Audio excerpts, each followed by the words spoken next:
Subscribe to Awaaz today. Click on the bell icon for latest national and international buzzing news. Panvel महानगर पालिका का 782 करोड़ का budget pass. विरोधी पक्ष ने किया आग पर लाल पट्टी बांधकर बहिष्कार। म्हणजे सत्ताधारी आपली इंडिव्हिज्युअल प्रॉपर्टी असल्यासारखे इथे वागवत आहेत। हा विषय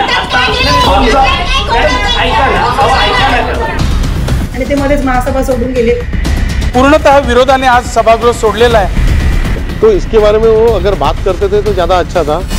कारण डोळे बंद करून हे अशा प्रकारचं जर करत असतील, खऱ्या अर्थानं असा ठराव करण्याची ती महासभा नव्हती। स्टँडिंगची मीटिंग झाल्या कॉपी द्यायला पाहिजे होत्या। उदाहरण ठरेल बाकीच्या महापालिकाने की 30% आपण दर कमी केले, परंतु यांनी काहीच त्याच्यात केलं नाही।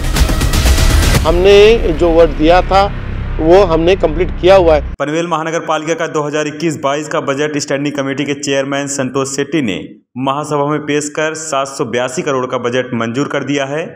पनवेल शहर के सुधारीकरण के लिए इस संदर्भ में अधिक जानकारी देते हुए पनवेल महानगर पालिका की महापौर कविता चौतमल ने अपनी प्रतिक्रिया दी है। आज दिनांक 30/11/2021 रोजीची अर्थसंकल्पीय विशेष महासभाचं आयोजन करण्यात आलं होतं आणि ह्या महासभेमध्ये 2020-21चा अर्थसंकल्प सुधारित अर्थसंकल्प सादर केला आणि 21-22चा मूळ अर्थसंकल्प सादर करण्यात आला।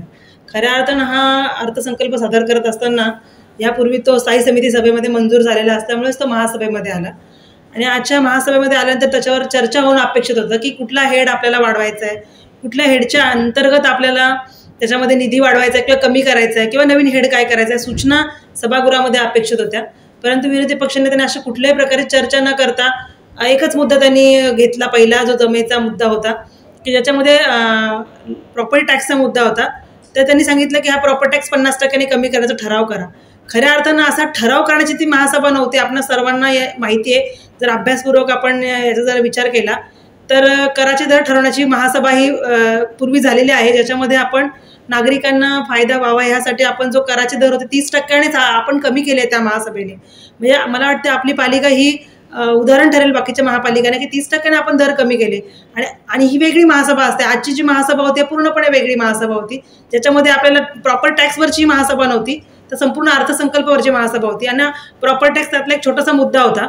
बाकीचे बरेच मुद्दे आपण बघितले, तर प्रॉपर्टी टॅक्स सोडून याच्यामध्ये तुम्ही बघताय तर बाकीचे महसूल आहे, कर आहेत, अनुदान आहेत, इतर इन्कम सोर्स आहे, ह्याच्यावर त्यांनी चर्चा करायला हवी होती। पालिकेचा इन्कम सोर्स कसं वाढेल यावर चर्चा करायला हवी होती। त्याचबरोबर खर्च कुठल्या हेडवर जास्त करायचा कमी करायचं हे या चर्चेमध्ये अपेक्षित होतं, पण तसं न करता त्यांनी केवळ एकच मुद्दा मांडला की आपला प्रॉपर्टी टॅक्स तो 30%च्या ऐवजी 50%ने आजच्या आज कमी करायचा निर्णय घ्या। तर मला वाटतं हे सगळ्यांनाच माहिती आहे की अशा कुठल्याही प्रकारचा ह्या अर्थसंकल्पीय महासभेमध्ये हा ठराव करा असं आपण करू शकत नाही, नियमाप्रमाणे ते होऊ शकत नव्हतं आणि ते आपण करू शकलो नाही आणि ते मध्येच महासभा सोडून गेले। परंतु काही विरोधी पक्षाचे नगरसेवक त्या सभेमध्ये उपस्थित होते, त्यांनी या चर्चेमध्ये चांगल्या प्रकारे भाग घेतला आणि आपण सत्ताधारी पक्ष आणि विरोधी पक्षातले काही नगरसेवक त्या चर्चेमध्ये सामील झाले आणि चांगल्या प्रकारे हा अर्थसंकल्प स्थायी समिती सभापती संतोष शेट्टी यांनी या सभागृहात मांडला आणि सभागृहात उपस्थित असलेल्या सर्वांनी त्याला आज ती संमती दिलेली आहे। पनवेल महानगर पालिका के सभागृह नेता परेश ठाकुर ने कहा 782 करोड़ का बजट पास हो गया है, लोगों के लिए काफी लाभदायक है। तो इसके बारे में वो अगर बात करते थे तो ज़्यादा अच्छा था। वो उन्होंने सिर्फ उसके बारे में बात किया कि नहीं, यहाँ पे जो प्रॉपर्टी टैक्स है वो कम है, प्रॉपर्टी टैक्स उन्होंने और ज़्यादा कम करना चाहिए था, 50% कम करना चाहिए था। तो मैंने उनको बताया कि एक तो मतलब पहला चीज़ तो ये है कि जो रेट यहाँ पे पनवेल महानगर पालिका ने यहाँ पे प्रस्तावित किए हुए थे तो उसमें हमने 30% कट करने को लगाया और पनवेल महानगर पालिका के जो कंस्ट्रक्शन है ऑन एन एवरेज उनका औसत आयुष्य मतलब उनका जो एज है वो 20 है, तो 20 साल और 20 साल से ज़्यादा भी है और मतलब जिसमें यहाँ पे 72 से ज़्यादा गांव है और उसके साथ में ही बाकी शहर एरिया है। तो उसकी वजह से 20 अगर उनका आयुर्मान 20 साल से ज़्यादा है तो इसका मतलब वहाँ पे उनको डिप्रेशन ये 20% से ज़्यादा मिलता है और उसके साथ में 30% कम किया हुआ, इस तरीके से 50% से ज़्यादा आज उनको अगर डिस्काउंट मिल रहा है। तो इसका मतलब हमने जो वर्ड दिया था वो हमने कंप्लीट किया हुआ है, यही मतलब किया हुआ है। पर उनको यहाँ पे कोई भी चर्चा करनी नहीं थी। उनको बस यहाँ पे लोगों का ध्यान है वो भटकाना था, इसके लिए वो कोशिश कर रहे हैं। पनवेल महानगर पालिका की जो सभा होती है, जनरल बॉडी का मीटिंग होता है, यहाँ पे कोई भी चीज़ के बारे में बात करना, यहाँ पे अच्छे तरीके से डिटेल में सोचना ये बहुत ज़रूरी होता है। अगर उनका यही रवैया रहा तो इसकी वजह से इन्होंने उनको चुन के दिया हुआ है, उनका नुकसान हो रहा है, उसके साथ में पनवेल का भी नुकसान हो रहा है। पर यहाँ पे बीजेपी की सब कमेटी ये काफ़ी एक्टिव है और उसकी वजह से पनवेल का नुकसान नहीं होगा। उल्टा पनवेल ये मतलब चलो यहाँ पे एक भारत के सभी राष्ट्रों में, सभी शहरों में एक चमकता तारा करके एक मतलब ये तो उभरता हुआ अब सभी को दिखेगा। बजट पेश करते समय पनवेल महानगर पालिका के विरोधी पक्ष नेता प्रीतम महात्रे ने माल मत्ता कर के मुद्दे को उठाते हुए कहा कि घर धारकों को 50% की छूट होनी चाहिए, लेकिन नहीं हुआ है। इसी के लिए हम आंख पर लाल पट्टी बांधकर विरोध कर रहे हैं। कीच गेल्या वेळी जी स्टँडिंगची मीटिंग झाली त्याच्यामध्ये ज्या ज्या सुधारणा आम्ही दिल्या त्याच्यात महत्त्वाची सुधारणा म्हणजे जो मालमत्ता कराचा विषय आणि जो अतिशय नागरिकांच्या जिव्हाळ्याचा प्रश्न आहे आणि त्याच्यात कुठलीही भूमिका त्यांनी घेतली नाही। आम्ही सगळ्याच सदस्यांनी सांगितलं की आम्हाला हे मान्य नाही। जी 70% त्यांनी आणली होती ती 50% ती सुधारणा करावी, परंतु तशा पद्धतीची सुधारणा आज आम्हाला दिसली नाही। त्यामुळे आम्ही अतिशय त्याच्यात पूर्णतः विरोधाने आज सभागृह सोडलेला आहे आणि आम्ही लाल फिती बांधलेल्या आहेत। कारण डोळे बंद करून हे अशा प्रकारचं जर करत असतील, बजेट सँक्शन करत असतील तर हे आम्हाला कदापि मान्य नाही। आणि दुसरे असे बरेच विषय आहेत की कालचा आत्ता आमच्या सदस्यांना ज्या बजेटच्या कॉपी मिळायला पाहिजे होत्या त्या काल दुपारी 2 वाजता मिळालेल्या आहेत। 94-3 नुसार मला वाटतं कधी द्यायच्या असतात, तर तुम्ही त्या बघा, त्या स्टँडिंगची मीटिंग झाल्या कॉपी द्यायला पाहिजे होत्या, परंतु तसं काही झालं नाही। तर तुम्ही अगदी 5-6 तासाच्या याच्यावर कशा पद्धतीने अभ्यास करणार? मला तर वाटते यांचा जाणून बुजून हा सगळा सत्ताधाऱ्यांचा चालवला खटाटोप आहे।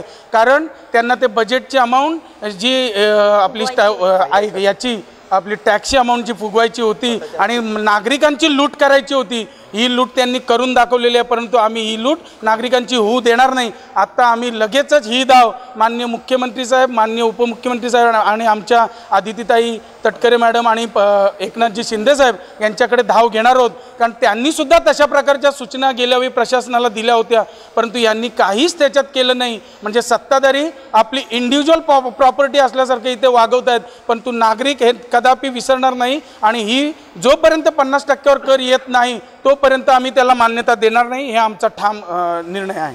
पनवेल महानगरपालिका सतीशजी पाटील यांनी आता आमच्यात सांगितलं, विरोधी पक्षनेते आमच्या इथे आहेतच, वारंवार अरविंदजी असतील, विरोधी पक्षनेते असतील, सतीशजी पाटील असतील, आमचे सगळे नगरसेवक असतील, वारंवार तोंडी सत्ताधाऱ्यांच्या मागे लागून प्रत्येक वेळेला की अरे गेले 8 महिने झाले, 8 महिन्यात आपण आपलं बजेट पास करू शकत नाही आहोत, तर आपण पहिले बजेटवर चर्चा करू।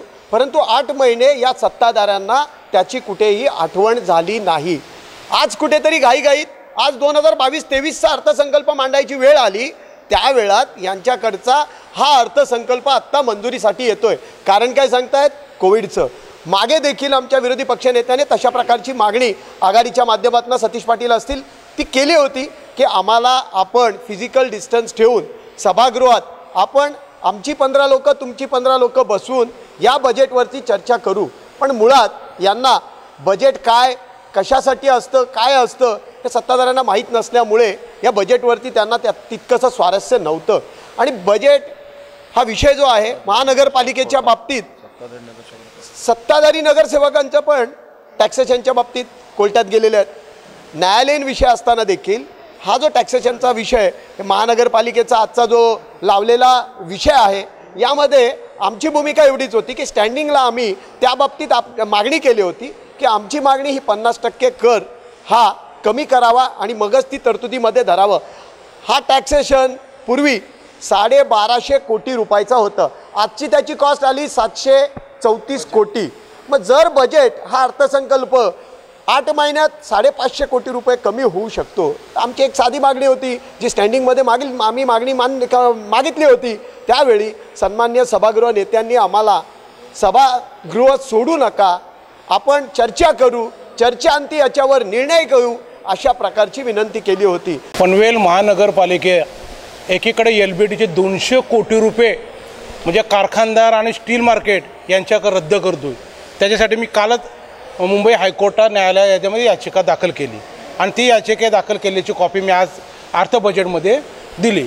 विशेष असा एकीकडे तर आज कोरोनासारखा प्रसंग आहे. आमचे विरोधी पक्षनेते बोलले का आम्ही आमच्यासाठी नाही बोललो, या जनतेचे 100% नाही सांगा, 100%चे ते आश्वासन दिले होते.